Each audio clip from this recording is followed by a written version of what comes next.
The air was thick with smoke, choking the life out of me. My lungs burned as if they were on fire, each breath a desperate gasp for survival. The room felt like an inferno, the heat pressing down on me mercilessly, stealing my strength and hope. I could feel my body giving up, my legs buckling under the weight of exhaustion. Darkness crept into the edges of my vision, and I truly believed, that this was the end. But just as I was about to surrender to the suffocating void, something miraculous happened. Through the haze of despair, I heard footsteps. Strong, determined, cutting through the chaos like a beacon of light in the darkest storm. My heart leapt with a mixture of disbelief and gratitude. Could it be? Was someone really coming to save me from this nightmare? And then he appeared, a figure cloaked in soot and determination, his silhouette illuminated by the flickering flames behind him. He moved with purpose, every step defying the danger that surrounded us. His voice cut through the roar of the fire, calm yet commanding. "Hold on, I've got you." Those words, simple yet powerful, ignited a spark of hope within me. I wanted to scream, to cry out, but my voice was trapped somewhere deep inside my chest. Instead, I reached out weakly, my trembling hand brushing against his sturdy grip. He pulled me close, shielding me from the flames with his own body. For the first time in what felt like an eternity, I felt safe, even amidst the chaos. As we made our way through the burning building, every second felt like an hour. The walls groaned ominously, threatening to collapse at any moment. Sparks rained down around us, and the floor beneath our feet felt unstable, as though it might give way at any second. Yet despite the overwhelming odds, he never faltered. His presence was unwavering, a fortress of strength in a world crumbling around us. When we finally emerged into the cool night air, I collapsed onto the ground, coughing violently as fresh oxygen rushed back into my lungs. Tears streamed down my face, not just from the smoke, but from sheer relief. I looked up at him, my savior, and whispered hoarsely, "Thank you." Little did I know this moment would change everything, not just my life, but also the lives of those entangled in secrets far darker than the smoke that had nearly consumed me. The sterile, fluorescent-lit corridors of the hospital became our sanctuary, a fragile cocoon where we could steal moments together without raising suspicion. Every visit felt like threading a needle through razor wire. One wrong move, and Mitchell's watchful eyes would catch us. His presence loomed everywhere, even when he wasn't physically there. His shadow seemed etched into the walls, his voice echoing in my mind as if warning me not to cross an invisible line. Yet, despite the suffocating weight of his surveillance, I couldn't stay away from him. My firefighter, or so I thought, was magnetic, drawing me closer with every stolen glance, every whispered promise. Our meetings were brief but intense, like sparks igniting dry tinder. Each encounter left me breathless, my heart pounding with both exhilaration and fear. We spoke in hushed tones, our words tumbling out faster than we could contain them. There was so much to say, so little time to say it. He told me stories about his life, the struggles, the failures, the dreams that had been crushed under the weight of circumstance. And I shared mine too. The desperation of being trapped in a loveless marriage, the constant threat of deportation hanging over me like a guillotine blade waiting to fall. For the first time in years, I felt seen, not just as someone clinging to survival, but as a person with hopes, fears, and desires. We discovered parallels in our lives that felt almost fated. Both of us carried burdens heavier than we deserved. While I wrestled with the fear of losing everything, my home, my freedom, perhaps even my dignity. He confided in me about his own demons. "You're stronger than you think," he said once, gripping my hand tightly. His touch sent shivers down my spine, not just because of its warmth, but because it carried a promise. A promise that no matter how dire things got, we'd face them together. But secrecy came at a cost. Every meeting required meticulous planning. Sometimes I'd pretend to need more tests or treatments just to extend my stay at the hospital. Other times, he'd wait outside for hours, blending into the crowd until the coast was clear. It was exhausting, living this double life.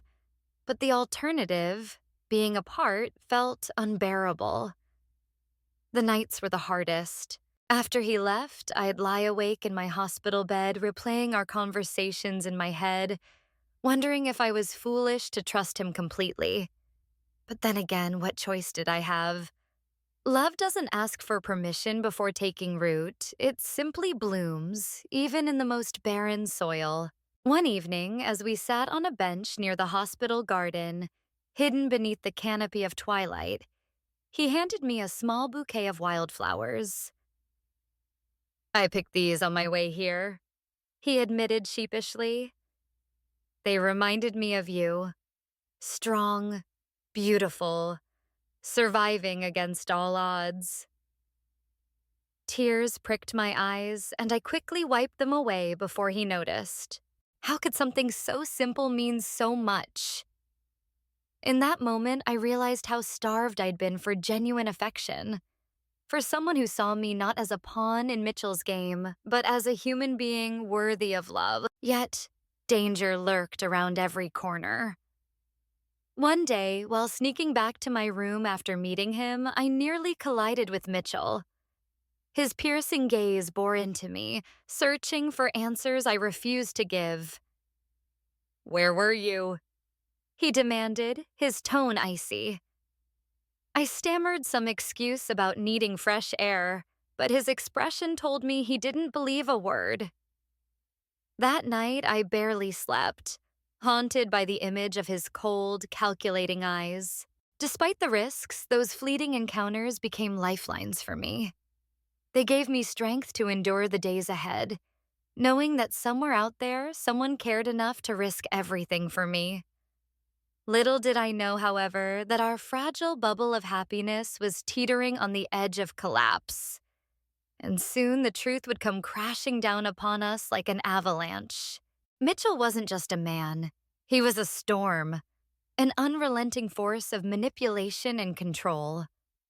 His power as a judge gave him an almost godlike authority, one that he wielded without mercy. When he realized I'd been sneaking around behind his back, meeting my firefighter in secret, the calm facade he usually maintained shattered like glass. "You think you can outsmart me?" He spat during one of our confrontations, his voice dripping with venom. "I own this town and I own you. Don't forget it." His threats weren't idle. He made it painfully clear what would happen if I didn't comply. "If you so much as breathe wrong," he warned, pacing the room like a predator circling its prey, "I'll have your deportation papers signed before you even step outside." The weight of his words crushed me, each syllable feeling like a hammer blow to my soul. Every move I made felt like walking on thin ice over a bottomless abyss. But Mitchell didn't stop there. My firefighter, my hero, wasn't spared either. One evening when he came to check on me at the hospital under the guise of being just a concerned citizen, Mitchell cornered him in the parking lot. I watched from the window as they exchanged heated words. Though I couldn't hear everything, I caught fragments of Mitchell's tirade. Kidnapping, false pretenses, prison sentence. Each phrase sent chills down my spine. What had started as a simple act of kindness now threatened to become a legal nightmare for both of us. To make matters worse, Mitchell tightened his grip on every aspect of my life. Cameras appeared everywhere in the house. Tiny black domes perched in corners, their lenses glinting ominously like watchful eyes. There was no privacy left, no safe space where I could escape his suffocating presence. Even in the bathroom, I found myself avoiding certain angles, paranoid that he might be watching through some hidden feed. It was exhausting, living in constant fear of discovery, knowing that one misstep could destroy everything. At dinner, Mitchell acted as though nothing was amiss, casually discussing mundane topics while sipping his wine. But beneath the surface, calm lurked a sinister undertone. "Did you know," he said once, swirling his glass thoughtfully, "that judges have access to resources most people can only dream of? Security systems, surveillance teams." He paused, letting the implications sink in. "And let's not forget the ability to ruin lives." His casual cruelty knew no bounds. Once, after catching me trying to sneak out late at night, he grabbed my arm so tightly I thought it might break. "Where do you think you're going?" he hissed, his face inches from mine. "Do you really think anyone will believe you over me? Over a judge?" Tears streamed down my cheeks, but I refused to cry out. I wouldn't give him the satisfaction. Instead, I stared back at him defiantly, silently vowing never to surrender completely. Despite all this, I clung to hope. My firefighter still waited for me, risking everything to stay by my side. We communicated through coded messages, brief phone calls, and stolen glances whenever possible. But the harder we tried to evade Mitchell's grasp, the tighter his net seemed to close around us. And then came the day when his patience finally ran out. Standing in the middle of the living room, surrounded by cameras blinking like accusing eyes, he handed me an ultimatum. Choose. Him or me. Every time I looked at him, I saw a hero. A man who had saved me from the brink of death, someone I could trust with my life. But what I didn't know was that beneath the soot-streaked face and the confident demeanor lay a web of lies far more tangled than anything Mitchell could weave. My firefighter wasn't a firefighter at all. He was a stuntman, a cascadeur whose real job involved jumping off buildings and setting himself on fire for Hollywood blockbusters. The irony wasn't lost on me when I later discovered this. It was almost poetic, in a cruel way. But his deception ran deeper than just pretending to be a firefighter. He carried another burden, one that weighed heavily on his conscience. A mountain of debt amassed from failed investments. "I thought I could turn it around," he confessed during one of our late-night conversations, though he left out the full truth at the time. But instead, I dug myself into a hole I couldn't climb out of.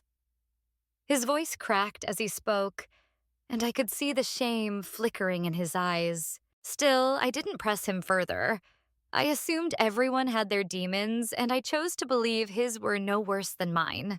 Yet as days turned into weeks, I began to notice cracks in his facade. There were moments when he seemed distant, distracted, as if carrying the weight of something too heavy to share once. While we sat together under the dim hospital lights, he opened his mouth as if to say something, then closed it abruptly. "What is it?" I asked gently, placing my hand over his. He hesitated, staring at our intertwined fingers. "Nothing," he muttered finally, forcing a smile that didn't reach his eyes. "Just tired." In reality, the truth gnawed at him relentlessly.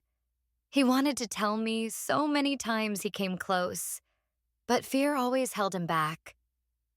What if I rejected him once I knew? What if everything we had built together crumbled because of his dishonesty? So he kept silent, burying his secret deeper with each passing day. Meanwhile, I continued to idolize him, believing he was everything he claimed to be.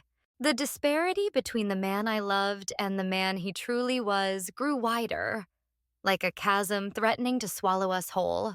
His fear of being discovered became an ever-present shadow. Every knock on the door sent his heart racing. Every phone call made him flinch. Even simple questions like, "What do you do for work?" felt like ticking time bombs waiting to explode. Once, when Mitchell confronted him outside the hospital, accusing him of kidnapping and other fabricated crimes, I saw a flicker of panic cross his face. For a moment, I thought he might confess right then and there to both his true identity and his financial troubles.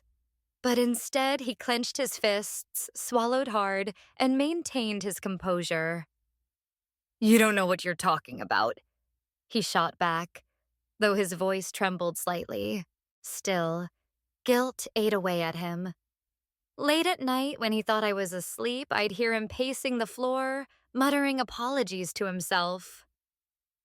"I'm sorry," he whispered one evening, unaware that I was listening.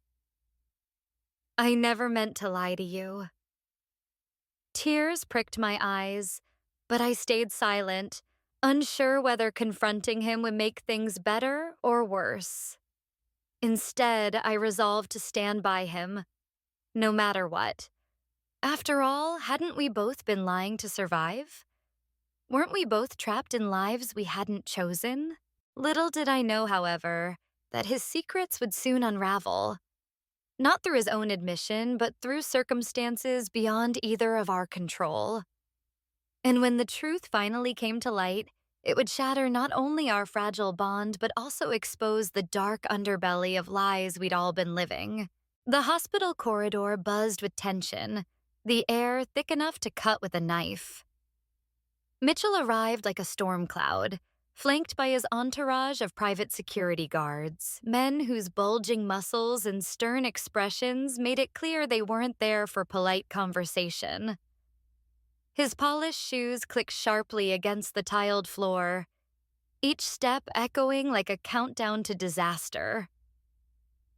My heart pounded in my chest as I stood frozen, gripping the edge of the nurse's station for support. Beside me, my firefighter, my actor, looked pale but resolute, his hands clenched into fists at his sides. "You've got some nerve showing your face here," Mitchell snarled, pointing an accusatory finger at him. "Do you have any idea who I am? What I can do to you?" He didn't wait for an answer before turning to me, his voice dripping with venom. "And you ungrateful little—" He stopped himself mid-sentence, taking a deep breath as if trying to maintain control. But beneath his composed exterior, I could see the rage bubbling dangerously close to the surface. Mitchell gestured dramatically toward his guards. "If you so much as blink wrong, I'll have the police here within minutes.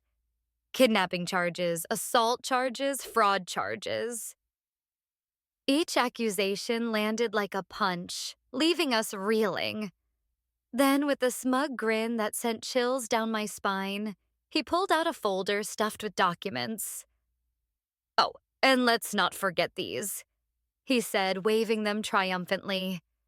"Your precious fiancé isn't exactly who he claims to be either." He began listing off damning evidence: forged papers, fake IDs, even photos of us together that proved we'd been lying about our engagement. The room spun around me as reality crashed down like a collapsing building. Every lie we'd told, every secret we'd kept, it was all unraveling right in front of us. And worst of all, the man I loved wasn't just hiding one truth. He was drowning in a sea of them. But Mitchell wasn't done yet. He turned to my firefighter, sneering. "You think you're clever, don't you?